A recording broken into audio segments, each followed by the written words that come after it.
Herkese merhaba, ben Kocaayı. Yine sizlerle birlikteyim sevgili izleyenler. Bugün 40 yıllık bir hatır defterini hep birlikte açacağız. Bir fincan daha kahve diyeceğiz. Kahve nereden gelmiş? Hayatımıza nasıl girmiş? Hayatımızı nasıl değiştirmiş? Bunlara bakacağız. Başlarken biraz tarihine gidelim kahvenin. Sevgili dostlar, kahve milattan sonra 600 yıllarda Habeşistan'da, yani bugünkü siyasi sınırlarda Etiyopya'da, Kuzey Afrika'da, Etiyopya'da keşfedilmiştir. İlginç bir keşif hikayesi vardır. Kahveyi dağlarda keçileri otlatan bir çoban bulmuştur. Nasıl derseniz, çobanımız yayılan sürülerin kahvelerin olduğu yaprakları ve meyveleri yedikten sonra keçilerin çok hızlı hareket etmeye başladığını fark etmiş. Ve gidip kendisi de bu meyveleri gözlemlemek için keçilere yedirmeye devam etmiş ve bunu fark etmiş. Kırmızı renkleri de çok hoşuna gittiği için cebine bir avuç toplayıp en yakın manastıra gidip oradaki keşişlere bunu böyle bir şey bulduğunu anlatmış. Tabii oradaki keşişler hemen bunun şeytan icadı olduğunu, kırmızı meyvelerin yenmemesi gerektiğini, bunlardan hiçbir şey olmayacağını, bunun iyi bir şey olmadığını, bunun şeytan icadı olduğunu söylemişler ve doğruca kahve çekirdeklerini ateşe atmışlar.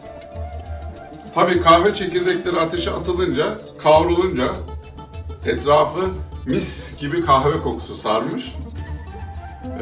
Bundan etkilenen keşişler bu kavrulmuş kahve çekirdeklerini suda demleyerek bunu içmişler.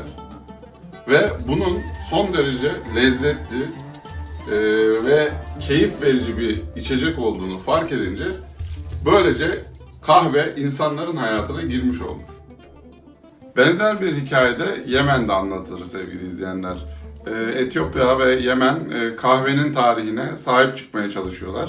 Çok benzer bir hikaye, Kaldin'in hikayesine çok benziyor. Yemen'de Sufi derviş Ekber Nurettin Ebu Hasan isimli Sufi derviş kahve çekirdeklerini ateşe fırlattıktan sonra çıkan kokudan etkilenir ve bunlar yaratıcının bize lütfu olan meyvelerdir der. Tam kesinliği olmamakla beraber 7 ila 12. yüzyıllar arasında sadece Kuzey Afrika ile sınırlı olan kahve tüketimi 15. yüzyılın başlarında Osmanlı'nın Kuzey Afrika'yı hakimiyeti altına almasıyla Osmanlı'ya geçmiştir. Osmanlı'ya geçişiyle birlikte kahve dünya üzerinde tüketim olarak en yüksek düzeylerine ulaşmıştır. Kahvenin Osmanlı'ya geçmesinden sonra ilk defa Türkler kahveyle tanıştılar ve kahveye farklı bir boyut kattılar. Ve halen dünyada Türk kahvesi olarak adlandırılan kahve çeşidini ortaya çıkarttılar. Türklerden önce yani Kuzey Afrika'da kahve kavrulduktan sonra direkt olarak suyun içerisine atılarak demlenme suretiyle pişirilmekteydi. Ancak Türkler kahveyle tanıştıktan sonra kavrulmuş çekirdekleri öğütüp bunları su ve şekerle pişirerek Türk kahvesini ortaya çıkarttılar.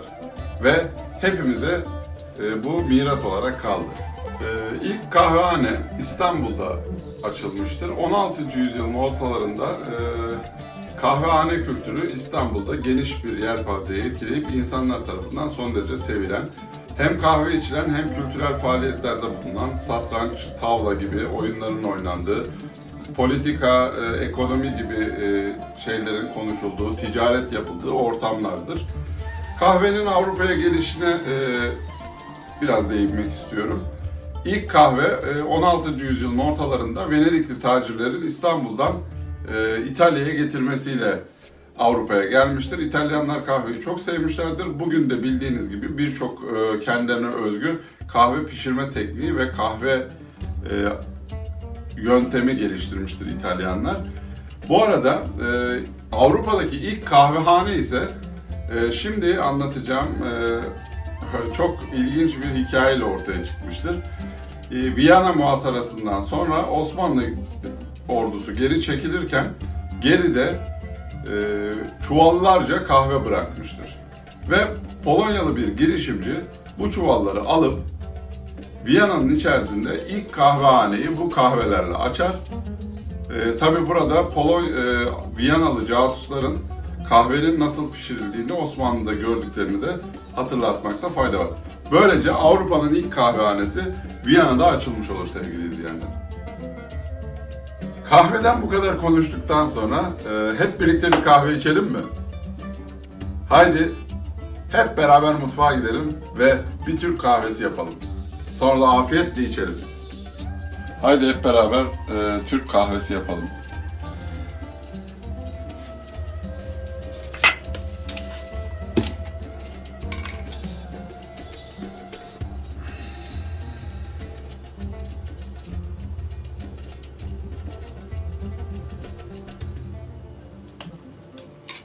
Ben orta şekerli seviyorum arkadaşlar. O yüzden ona göre yapacağım. Siz şekersiz seviyorsanız şekeri tamamen çıkartabilirsiniz.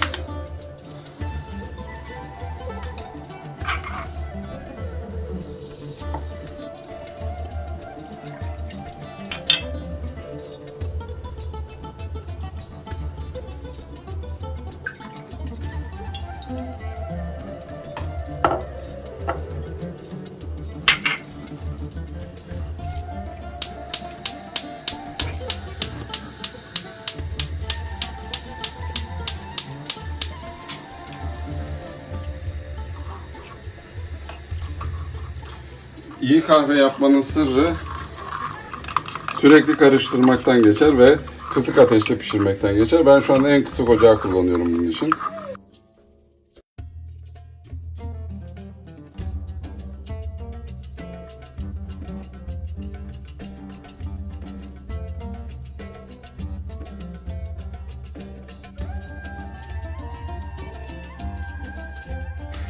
Evet, kahvemiz pişmek üzere sevgili izleyenler. Bir taşım kaynadıktan sonra kahveyi alıyoruz.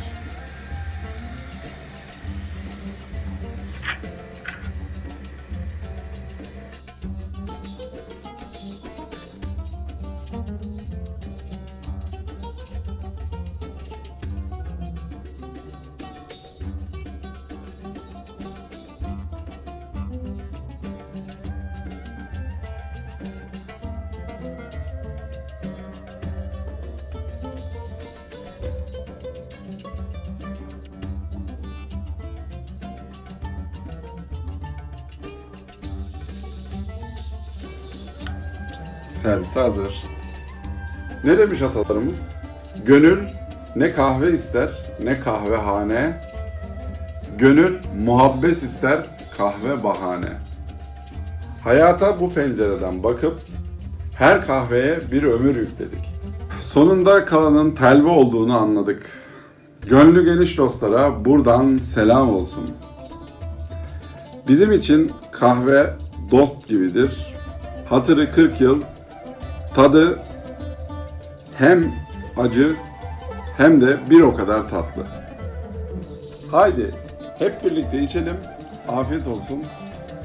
Bu sizlere, bu da bana.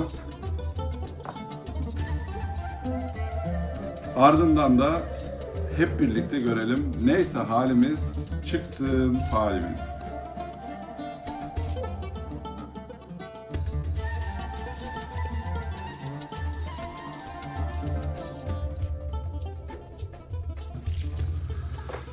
Evet, soğumuş. Gördüğünüz üzere kahvemiz soğudu. Şimdi falımız fallansın sevgili izleyenler. Bu arada tabii ki size fal bakmayacağım. Bu başka bir videomuzun konusu.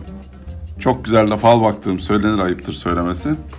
Bakalım sizler de görün ne çıkmış falımda.